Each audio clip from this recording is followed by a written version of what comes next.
வணக்கம்.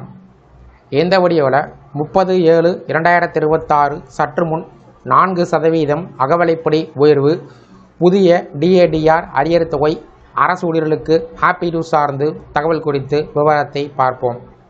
இந்த வீடியோவை தொடர்ந்து பார்க்கறதுக்கு முன்னாடி நம்ம சேனலை இதுவரைக்கும் சப்ஸ்கிரைப் பண்ணாதவங்க சப்ஸ்கிரைப் பண்ணிக்கோங்க. அப்படியே பக்கத்தில் இருக்கக்கூடிய நோட்டிஃபிகேஷன் பெல் சிம்பலையும் ப்ரெஸ் பண்ணுங்கள். அப்போ தான் நம்ம சேனலில் இதுபோல் வீடியோக்கள் அப்டேட் பண்ணும்போது அதற்கான நோட்டிஃபிகேஷன் உங்களுக்கு உடனுக்குடன் கிடைக்கும். மத்திய அரசு ஊழியர்கள் தற்போது அதிக எதிர்பார்ப்புடன் காத்திருப்பது அடுத்த அகவிலைப்படி உயர்வுக்காக. குறிப்பாக 2026 ஜூலை மாதம் முதல் அமலுக்கு வரவேண்டிய அகவிலைப்படி உயர்வானது எவ்வளவு வரும் என்ற கேள்வி எழுந்துள்ளது. இதற்கு இடையில் 8வது ஊதிய குழு சார்ந்த விவாதங்கள் தீவிரமாக நடைபெற்று வருவதால் அரசு ஊழியர்களுக்கு வரக்கூடிய மாதம் முக்கியமானதாக பார்க்கப்படுகிறது.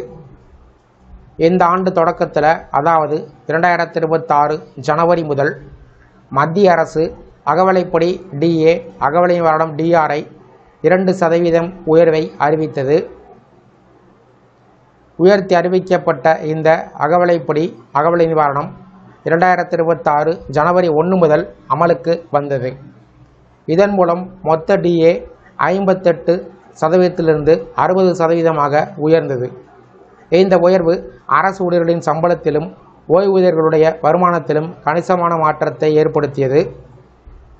இப்போது அடுத்த கட்ட உயர்வாக ஜூலை 2026க்கான DA உயர்வு குறித்து பெரிய எதிர்பார்ப்புகள் உருவாகியிருக்கிறது. சமீபத்தில் வெளிவந்த பணவீக்க தரவுகள் இதற்கு முக்கியமான காரணமாக உள்ளன. அதனுடன் எரிபொருள் மின்சார செலவு உயர்ந்துள்ளது.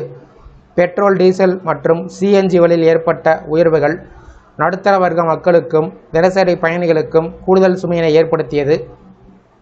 இந்த சூழ்நிலையில் பணவீக்கத்தின் தாக்கத்தை சமாளிக்கக்கூடிய வகையில் அரசு ஊழியர்கள் அதிக அகவிலைப்படி DA உயர்வை எதிர்பார்த்து வருகிறார்கள்.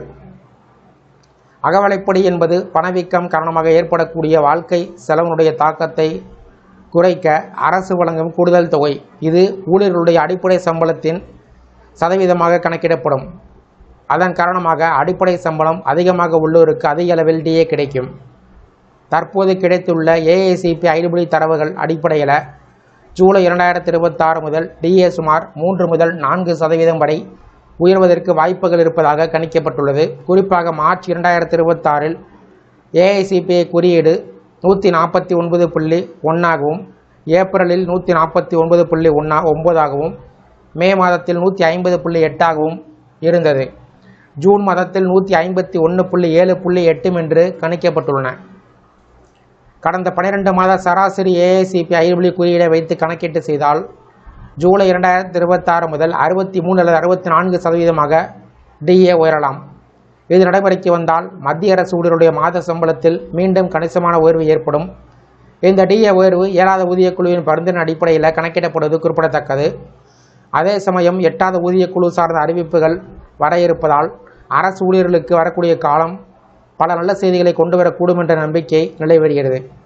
இந்த வீடியோ குறித்த உங்களுடைய கருத்துக்களை கமெண்ட் செக்ஷனில் கமெண்ட் பண்ணுங்கள். இந்த வீடியோ பிடிச்சிருந்தால் வீடியோக்கு லைக் பண்ணுங்கள். இந்த வீடியோவை உங்களுடைய நண்பர்கள் மற்றும் உறவினருக்கும் ஷேர் பண்ணுங்கள். நன்றி.